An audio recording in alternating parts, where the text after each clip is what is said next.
আসসালামু আলাইকুম। BBC news লাইভে আপনাকে স্বাগত। শুরুতেই জানাবো আজকের গুরুত্বপূর্ণ সংবাদের শিরোনাম। প্রথমেই জানাব, ইরানে হামলা হলে জবাব দেবে কাতাইব হিজবুল্লাহ। এদিকে থাকছে, এবার রাজপথে প্রতিরোধ মিছিলে ইরানের প্রেসিডেন্ট। আরও থাকছে, সরকারপন্থী মিছিল বিদেশি শত্রুদের পরিকল্পনাকে ব্যর্থ করে দিয়েছে খামেনি। জানিয়ে দিব, যুক্তরাষ্ট্রের নাগরিকদের এই মুহূর্তে ইরান ছাড়তে বলল ভার্চুয়াল দূতাবাস। এবং জানাব, ইরানের সঙ্গে বাণিজ্য করলে দিতে হবে ২৫% শুল্ক, ট্রাম্পের নতুন ঘোষণা। সর্বশেষ জানাব, বিক্ষোভে উত্তাল ইরানে নিহতের সংখ্যা বেড়ে ৬৪৮। এই ছিল আজকের সর্বশেষ আলোচিত শিরোনামগুলো। এখন বিস্তারিত সংবাদে আসছি, তবে তার আগে অনুরোধ রইল, প্রতিদিনের আপডেট সংবাদগুলো পেতে ভিডিওতে একটি লাইক দিয়ে চ্যানেলটি সাবস্ক্রাইব করে কমেন্টে জানিয়ে দেবেন আপনি কোন জায়গা এবং কোন দেশ থেকে আমাদের এই সংবাদ দেখছেন। ইরানে হামলা হলে জবাব দেবে কাতাইব হিজবুল্লাহ। ইরানে যুক্তরাষ্ট্র হামলা চালালে তার জবাব দেওয়া হবে বলে হুঁশিয়ারি দিয়েছে ইরাক ভিত্তিক সশস্ত্র গোষ্ঠী কাতাইব হিজবুল্লাহ। সোমবার ১২ জানুয়ারি এক বিবৃতিতে সংগঠনটির মহাসচিব আবু হুসেইন আল হামিদাভি বলেন, যুক্তরাষ্ট্র যদি ইরানের বিরুদ্ধে যুদ্ধ শুরু করে তাহলে তারা ইরানি জনগণের পাশে দাঁড়াবে। তিনি বলেন, এই অঞ্চলে এখন সত্য ও মিথ্যার শক্তির মধ্যে নতুন সংঘাত শুরু হয়েছে। যুক্তরাষ্ট্রকে তিনি এই সংঘাতের নেতৃত্ব দানকারী শক্তি হিসাবে উল্লেখ করেন। আল হামিদাভির দাবি, ইরানের বিরুদ্ধে যুদ্ধ শুরু করা যুক্তরাষ্ট্রের জন্য সহজ হবে না। এতে ওয়াশিংটনকে বড় মূল্য দিতে হবে। তিনি আরও বলেন, যে কোনো পরিস্থিতিতে কাতাইব হিজবুল্লাহ ইরান ও এর জনগণের পাশে থাকবে। উল্লেখ্য, কাতাইব হিজবুল্লাহকে ২০০৯ সালে যুক্তরাষ্ট্র সন্ত্রাসী সংগঠন হিসাবে তালিকাভুক্ত করে। সংগঠনটি ইরাকে ইরান ঘনিষ্ঠ শক্তিশালী গোষ্ঠীগুলোর একটি। এর আগে যুক্তরাষ্ট্র অভিযোগ করে, ইরানের চলমান বিক্ষোভ দমনে লেবাননের হিজবুল্লাহ ও ইরাকের সশস্ত্র গোষ্ঠীগুলোকে ব্যবহার করছে তেহরান। এবার রাজপথে প্রতিরোধ মিছিলে ইরানের প্রেসিডেন্ট। ইরানের রাজধানী তেহরানে হাজারো মানুষের অংশগ্রহণে অনুষ্ঠিত এক বিশাল সরকারপন্থী সমাবেশে যোগ দিয়েছেন দেশটির প্রেসিডেন্ট মাসুদ পেজেশকিয়ান। টানা সহিংস বিক্ষোভ ও অর্থনৈতিক অস্থিরতার প্রেক্ষাপটে আয়োজিত এই কর্মসূচিকে জাতীয় প্রতিরোধ মিছিল হিসেবে আখ্যা দিয়েছে কর্তৃপক্ষ। আল জাজিরার প্রতিবেদনে বলা হয়, সোমবার ১২ জানুয়ারি ইরানের বিভিন্ন শহরে সরকারপন্থীরা সমাবেশ করেন। রাষ্ট্রীয় সংবাদমাধ্যমে প্রচারিত ভিডিওতে রাজধানী তেহরানের এক বড় সমাবেশে হাজারো মানুষের উপস্থিতি দেখা যায়। ওই সমাবেশে প্রেসিডেন্ট মাসুদ পেজেশকিয়ানকে মিছিলরত মানুষের সঙ্গে হাঁটতে, জাতীয় পতাকা হাতে থাকা নাগরিকদের সঙ্গে শুভেচ্ছা বিনিময় করতে দেখা যায়।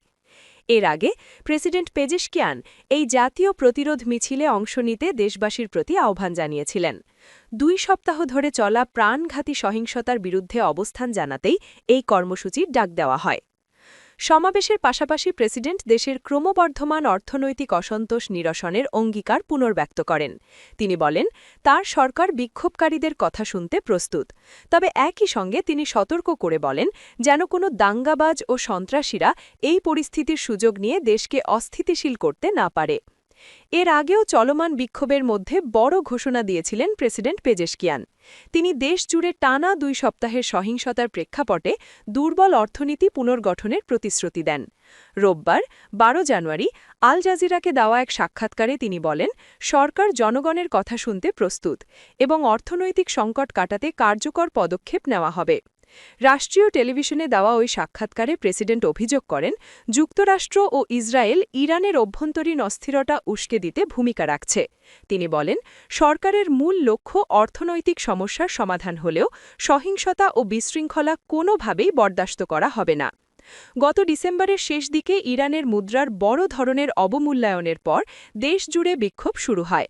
দীর্ঘদিনের অর্থনৈতিক চাপের মধ্যে হঠাৎ মুদ্রার পতনে নিত্যপণ্যের দাম ও মূল্যস্ফীতি বেড়ে গেলে সাধারণ মানুষের ক্ষোভ চরমে পৌঁছায়।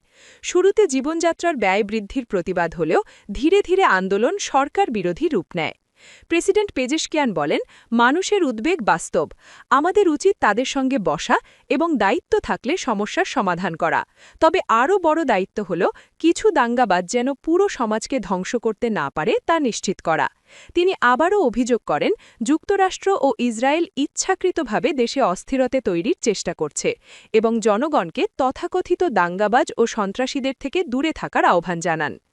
আল জাজিরার মতে 2022-23 সালে মাহসা আমিনির হেফাজতে মৃত্যুর পর যে আন্দোলন হয়েছিল তারপরই এটি ইরানের সবচেয়ে বড় বিক্ষোভ হিসেবে বিবেচিত হচ্ছে। সরকারপন্থী মিছিল বিদেশি শত্রুদের পরিকল্পনাকে ব্যর্থ করে দিয়েছে খামেনি। ইরানের সর্বোচ্চ নেতা আয়াতুল্লাহ আলী খামেনি দেশজুড়ে হওয়া সরকারপন্থী মিছিলে অংশ নেওয়া মানুষদের অভিনন্দন জানিয়েছেন। তিনি বলেছেন, এই মিছিল আমেরিকার জন্য একটি স্পষ্ট সতর্কবার্তা। সামাজিক যোগাযোগ মাধ্যম এক্সে দেওয়া একাধিক পোস্টে খামেনি সরকারপন্থী বিক্ষোভকারীদের ছবি শেয়ার করেন। তিনি বলেন, তারা খুব ভালো কাজ করেছে এবং বিদেশি শত্রুদের সেই পরিকল্পনাকে ব্যর্থ করে দিয়েছে যা দেশের ভেতরের বিশ্বাসঘাতক দালালদের দিয়ে বাস্তবায়ন করার কথা ছিল। খামেনি আরও বলেন, ইরানের মহান জাতি তাদের দৃঢ়তা ও পরিচয় শত্রুদের সামনে তুলে ধরেছে। তিনি যোগ করেন, এটি ছিল আমেরিকান রাজনীতিবিদদের জন্য একটি সতর্কবার্তা, যেন তারা প্রতারণা বন্ধ করে এবং বিশ্বাসঘাতক দালালদের ওপর ভরসা না করে। এদিকে বৃহস্পতিবার রাতের তুলনায় সরকার বিরোধী বিক্ষোভ এখন অনেকটাই কমে এসেছে। রাজধানী তেহরান সহ বড় ও ছোট শহরে শত শত হাজার মানুষ সরকারপন্থী মিছিলে অংশ নেয়। তেহরান থেকে সাংবাদিক তৌহিদ আসাদি জানান, অনেকে সংহতি ও ঐক্যের ডাকের জবাবে রাস্তায় নেমেছেন।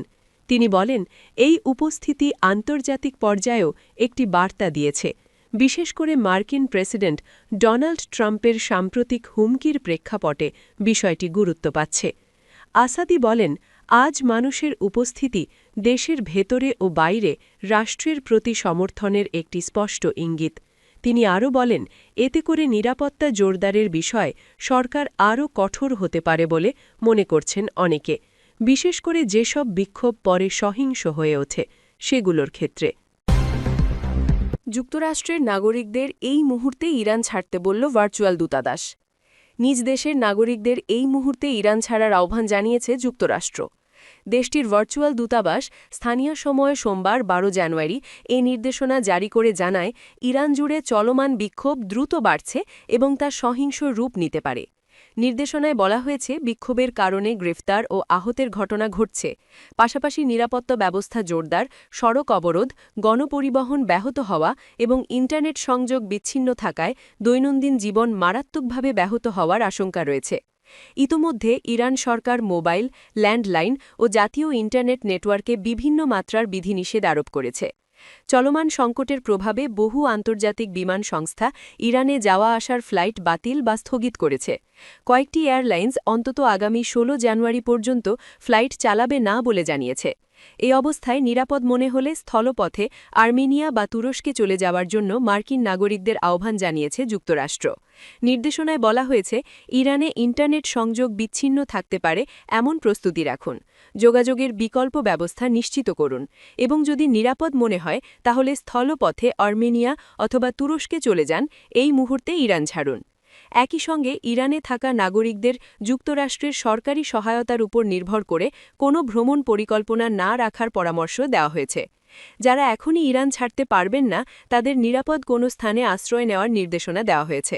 এক্ষেত্রে আবাসস্থল বা অন্য কোনো নিরাপদ ভবনে অবস্থান করে পর্যাপ্ত খাবার, পানি, ওষুধ ও প্রয়োজনীয় জিনিসপত্র মজুদ রাখার পরামর্শ দিয়েছে মার্কিন দূতাবাস। পাশাপাশি বিক্ষোভ চলছে এমন এলাকায় না যাওয়া, কম নজরে থাকার চেষ্টা করা এবং আশেপাশের পরিস্থিতির প্রতি সতর্ক থাকার আহ্বান জানানো হয়েছে। নির্দেশনায় আরও বলা হয়, স্থানীয় গণমাধ্যমে পরিস্থিতির সর্বশেষ খবর নজরে রাখতে হবে এবং প্রয়োজনে পরিকল্পনা পরিবর্তনের জন্য প্রস্তুত থাকতে হবে। মোবাইল ফোন চার্জ রাখা এবং পরিবার-পরিজনের সঙ্গে নিয়মিত যোগাযোগ বজায় রাখার কথাও বলা হয়েছে। নিরাপত্তা পরিস্থিতি সম্পর্কে হালনাগাদ তথ্য পেতে স্মার্ট ট্রাভেলার এনরোলমেন্ট প্রোগ্রামে নিবন্ধনের পরামর্শ দিয়েছে যুক্তরাষ্ট্র। ইরান ত্যাগের ক্ষেত্রে মার্কিন-ইরানি দ্বৈত নাগরিকদের ইরানি পাসপোর্ট ব্যবহার করতে হবে বলে জানানো হয়েছে, কারণ ইরান দ্বৈত নাগরিকতা স্বীকৃতি দেয় না এবং এসব নাগরিককে কেবল ইরানি নাগরিক হিসেবেই বিবেচনা করে। নির্দেশনায় সতর্ক করা হয়েছে, যুক্তরাষ্ট্রের সঙ্গে সম্পর্কের প্রমাণ বা মার্কিন পাসপোর্ট দেখানো হলে জিজ্ঞাসাবাদ, গ্রেফতার বা আটক হওয়ার ঝুঁকি রয়েছে। নির্দেশনা অনুযায়ী সোমবার পর্যন্ত আর্মেনিয়ার আগারাক/নর্দুজ স্থল সীমান্ত খোলা রয়েছে এবং যুক্তরাষ্ট্রের পাসপোর্টধারীরা সেখানে ভিসা ছাড়াই সর্বোচ্চ 180 দিন থাকতে পারবেন। তুরস্কের গুরবুলাক/বাজারগান, কাপিকয়/রাজি ও এসেনডেরে/সেরো সীমান্ত পথও খোলা রয়েছে। তবে আজারবাইজান, আফগানিস্তান, ইরাক বা পাকিস্তান ইরান সীমান্ত ব্যবহার না করার পরামর্শ দেওয়া হয়েছে। নির্দেশনায় উল্লেখ করা হয়েছে, যুক্তরাষ্ট্রের সঙ্গে ইরানের কোনো দ্বৈতিক বা কনসুলার সম্পর্ক নেই। ইরানে যুক্তরাষ্ট্রের স্বার্থরক্ষাকারী রাষ্ট্র হিসেবে তেহরানে সুইস দূতাবাস এই দায়িত্ব পালন করছে। ইরানের সঙ্গে বাণিজ্য করলে দিতে হবে 25% শুল্ক, ট্রাম্পের নতুন ঘোষণা। ইরানের সঙ্গে বাণিজ্যিক সম্পর্ক থাকা যে কোনো দেশের ওপর 25% শুল্ক বসানোর ঘোষণা দিলেন মার্কিন প্রেসিডেন্ট ডোনাল্ড ট্রাম্প। যুক্তরাষ্ট্রে গতকাল সোমবার তিনি এ ঘোষণা দেন। ইরানের ওপর চাপ আরও বাড়াতে ট্রাম্প এই পদক্ষেপ নিয়েছেন। নিজের সামাজিক যোগাযোগ মাধ্যম ট্রুথ সোশ্যালে এক পোস্টে ট্রাম্প লেখেন, ইসলামী প্রজাতন্ত্র ইরানের সঙ্গে বাণিজ্যিক সম্পর্ক থাকা যে কোনো দেশকে যুক্তরাষ্ট্রের সঙ্গে তাদের সব ধরনের বাণিজ্যের উপর 25% শুল্ক দিতে হবে। অবিলম্বে এটি কার্যকর, আর এই আদেশ চূড়ান্ত। অর্থনৈতিক তথ্যভাণ্ডার ট্রেডিং ইকোনমিক্স বলছে, ইরানের প্রধান বাণিজ্যিক সম্পর্ক থাকা দেশগুলো হল চীন, তুরস্ক, সংযুক্ত আরব আমিরাত ও ইরাক। যুক্তরাষ্ট্রের রোববারই ইরানের বিরুদ্ধে সামরিক পদক্ষেপ নেওয়ার হুমকি দিয়েছেন ট্রাম্প। এর মধ্যেই শুল্ক আরোপের এই ঘোষণা এলো। এর আগে সোমবার হোয়াইট হাউসের প্রেস সচিব ক্যারোলাইন লেভিট বলেন, ইরান নিয়ে আলোচনায় অনেক বিকল্প উপায়ের মধ্যে একটি হল বিমান হামলা। গতকাল সোমবার ছিল ইরানে বিক্ষোভের 16তম দিন। এদিন পর্যন্ত নিরাপত্তা বাহিনীর সঙ্গে সংঘর্ষে অন্তত 648 জন বিক্ষোভকারী নিহত হয়েছেন বলে জানিয়েছে নরওয়ে ভিত্তিক মানবাধিকার সংস্থা ইরান হিউম্যান রাইটস। যুক্তরাষ্ট্রভিত্তিক মানবাধিকার সংস্থা HRANA বলছে, 10,500-র বেশি বিক্ষোভকারীকে গ্রেপ্তার করেছে ইরান। অন্যদিকে নিরাপত্তা বাহিনীর 109 জন সদস্য নিহত হয়েছেন বলে দাবি করেছে ইরান। তবে দেশটি বিক্ষোভকারীদের হতাহতের সংখ্যা উল্লেখ করেনি। এরই মধ্যে ইরানের পররাষ্ট্রমন্ত্রী আব্বাস আরাকচি বলেছেন, বিক্ষোভ পরিস্থিতি পুরোপুরি নিয়ন্ত্রণে এসেছে। ট্রাম্পের হুমকির জবাবে ইরান বলেছে, যুদ্ধ না চাইলেও তেহরান পুরোপুরি প্রস্তুত রয়েছে, সংলাপের পথও খোলা রেখেছে তারা। বিক্ষোভে উত্তাল ইরানে নিহতের সংখ্যা বেড়ে 648 জনে। ইরানের 16 দিন ধরে চলা তীব্র সরকারবিরোধী বিক্ষোভ দমনে নিরাপত্তা বাহিনীর অভিযানে নিহতের সংখ্যা বেড়ে অন্তত 648 জনে দাঁড়িয়েছে।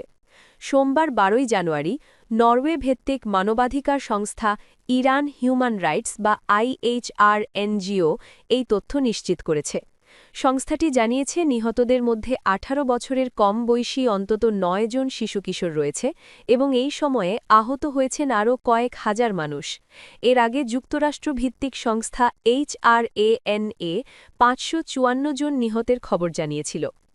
দেশজুড়ে ইন্টারনেট পরিষেবা বন্ধ থাকায় আহতদের প্রকৃত সংখ্যা যাচাই করা কঠিন হলেও তেহরানের হাসপাতাল ও মর্গগুলোর ভিডিওতে লাশের স্তূপের যে ভয়াবহ দৃশ্য সামনে এসেছে তা বর্তমান পরিস্থিতির ভয়াবহতাকেই ফুটিয়ে তুলছে।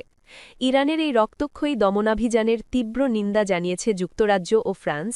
ব্রিটিশ পররাষ্ট্রমন্ত্রী ইভেট কুপার সামাজিক যোগাযোগ মাধ্যম এক্সে এক পোস্টে শান্তিপূর্ণ বিক্ষোভকারীদের ওপর নৃশংসতা বন্ধের আহ্বান জানিয়ে বলেছেন, ইরান সরকারকে অবিলম্বে মৌলিক অধিকার ও স্বাধীনতা রক্ষা করতে হবে। অন্যদিকে ফ্রান্সের প্রেসিডেন্ট ইম্যানুয়েল ম্যাক্রঁ বিক্ষোভকারীদের প্রতি সমর্থন জানিয়ে বলেছেন যে মৌলিক স্বাধীনতার অধিকার একটি সার্বজনীন দাবি এবং যারা এই অধিকার রক্ষায় লড়াই করছেন ফ্রান্স তাদের পাশে আছে। এর আগে ব্রিটিশ প্রধানমন্ত্রী কিয়ার স্টারমার এবং জার্মান চ্যান্সেলর ফ্রেডরিশ ম্যাটসের সঙ্গে এক যৌথ বিবৃতিতে ইরানে বিক্ষোভকারীদের হত্যার নিন্দা জানিয়েছিলেন ম্যাক্রঁ। পশ্চিমা বিশ্বের এই কড়া বার্তার জবাবে পাল্টা হুঁশিয়ারি দিয়েছেন ইরানের পররাষ্ট্রমন্ত্রী আব্বাস আরাগচি। ব্রিটিশ পররাষ্ট্রমন্ত্রীর সঙ্গে টেলিফোন আলাপে তিনি স্পষ্ট করে জানিয়েছেন যে যুক্তরাজ্যকে অবশ্যই ইরানের অভ্যন্তরীণ বিষয়ে হস্তক্ষেপ করা বন্ধ করতে হবে। আরাগচি অভিযোগ করেছেন যে ইসরায়েল সমর্থিত কিছু সন্ত্রাসী সাংবাদিক সংস্থার ছদ্মবেশে ইরানের সহিংসতায় উস্কানি দিচ্ছে। পাশাপাশি লন্ডনে অবস্থিত ইরানি কূটনৈতিক মিশনগুলোর নিরাপত্তা নিশ্চিত করার দাবি জানিয়ে তিনি সতর্ক করেছেন যে যদি ব্রিটিশ সরকার দূতাবাস রক্ষায় ব্যর্থ হয় তবে তেহরান তাদের কর্মীদের সরিয়ে নিতে বাধ্য হবে।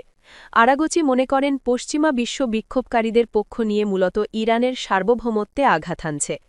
গত ২৮ ডিসেম্বর অর্থনৈতিক সংকট ও মুদ্রাস্ফীতির প্রতিবাদে তেহরানের বাজারগুলো থেকে শুরু হওয়া এই বিক্ষোভ বর্তমানে রাজনৈতিক গণ অভ্যুত্থানে রূপ নিয়েছে। গত বৃহস্পতিবার থেকে পরিস্থিতির আরও অবনতি ঘটে যখন নির্বাসিত শেষ শাহের ছেলে রেজা পাহলভি আরও জোরালো আন্দোলনের ডাক দেন। বর্তমানে ইরানের তরুণ প্রজন্ম ও সাধারণ মানুষ রিয়ালের চরম দরপতন ও প্রশাসনিক অব্যবস্থাপনার বিরুদ্ধে রাস্তায় নেমে বর্তমান শাসনের অবসান দাবি করছেন। আন্তর্জাতিক মানবাধিকার সংস্থাগুলো আশঙ্কা করছে সরকার যদি নমনীয় না হয় তবে সামনের দিনগুলোতে আহতদের সংখ্যা আরও বহুগুণ বাড়তে পারে।